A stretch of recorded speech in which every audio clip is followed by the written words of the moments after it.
sejarah Islam, terdapat banyak tokoh yang hidupnya layak diceritakan kembali.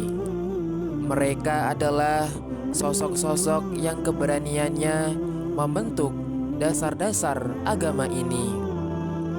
Salah satunya adalah kisah sahabat Nabi yang menginspirasi, yakni Sa'ad bin Abi Waqqas, seorang pemanah ulung, juga seorang pejuang tanpa takut, dan seorang mubalik yang gigih. Kisahnya tidak hanya tentang keberanian, tetapi juga tentang keteguhan iman dan cinta yang mendalam kepada baginda Nabi Agung Muhammad Sallallahu Alaihi Wasallam. Dari pertempuran berdarah hingga penyebaran Islam yang damai, Sa'ad bin Abi Waqqas adalah saksi hidup dari kekuatan iman. Kisahnya mengajarkan kita tentang pengorbanan, ketabahan, dan kekuatan hati yang tak tergoyahkan. Assalamualaikum warahmatullahi wabarakatuh. Sahabat yang dirahmati Allah Subhanahu wa Ta'ala, syukur alhamdulillah, surat bercerita dapat kembali hadir menemani teman-teman sekalian dalam mengarungi khasanah keislaman. Kisah Sa'ad bin Abi Waqqas sebagai salah satu sahabat dekat Nabi Muhammad Sallallahu Alaihi Wasallam. Sa'ad bin Abi Waqqas mendapat kehormatan dengan jaminan surga dan memiliki peran penting dalam sejarah Islam. Terkenal akan keahliannya dalam memanah, Sa'ad juga berkontribusi dalam penyebaran Islam ke Cina pada pertengahan abad ke-7. Di usianya yang ke-17, Sa'ad menerima Islam menjadi salah satu dari 7 individu pertama yang mengikuti ajaran baginda Nabi Muhammad Sallallahu Alaihi Wasallam. Dengan keberaniannya yang tak tergoyahkan, ia membela Islam dan Nabi Muhammad Sallallahu Alaihi Wasallam, bahkan ketika menghadapi penentangan dari ibunya sendiri. Sa'ad lahir di Mekah pada tahun 595 sebagai anggota Bani Zuhrah. Sa'ad bin Abi Waqqas tumbuh dalam keluarga yang dihormati oleh suku Quraisy dan warga Mekah. Melalui pamannya, yakni Abdul Manaf, Sa'ad memiliki hubungan kekerabatan dengan Nabi Muhammad Sallallahu Alaihi Wasallam, yang ibunya Aminah binti Wahab juga merupakan keponakan dari Abdul Manaf.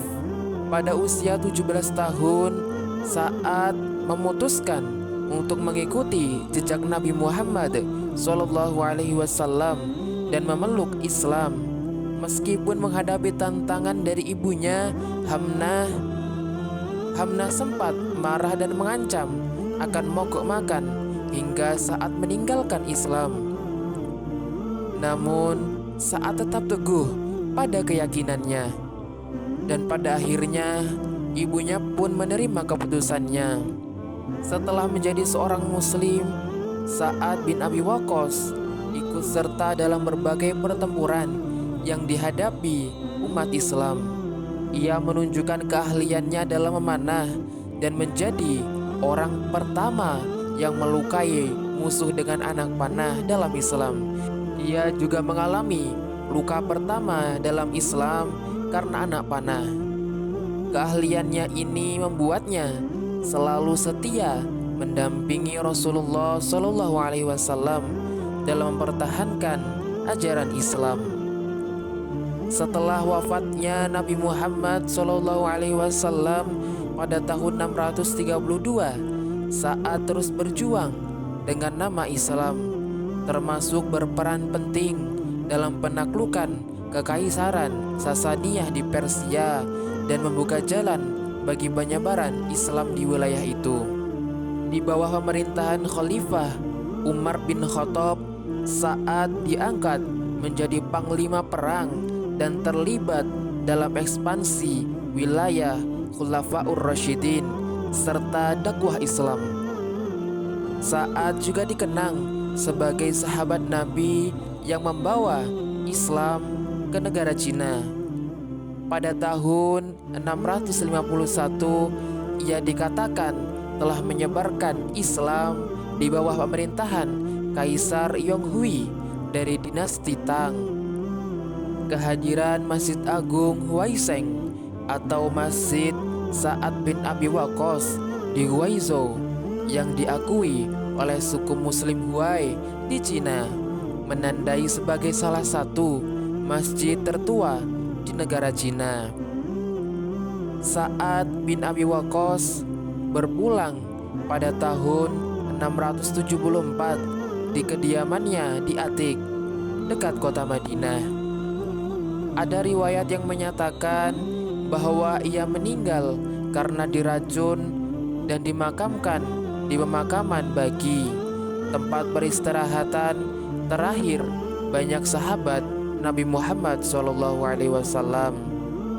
Kisah Sa'ad bin Abi Waqqas adalah warisan yang akan terus menginspirasi generasi demi generasi.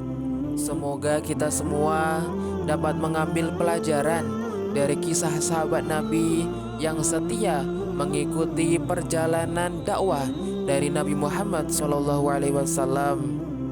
Semoga kita semua dapat terinspirasi dan menjalani hidup yang lebih bermakna dan beriman sesuai tuntunan Nabi Muhammad SAW.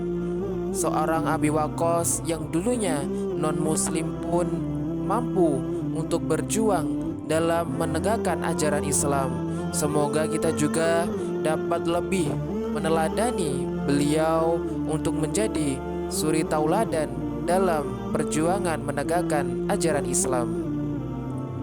Wallahu a'lam bishawab. Wassalamualaikum warahmatullahi wabarakatuh.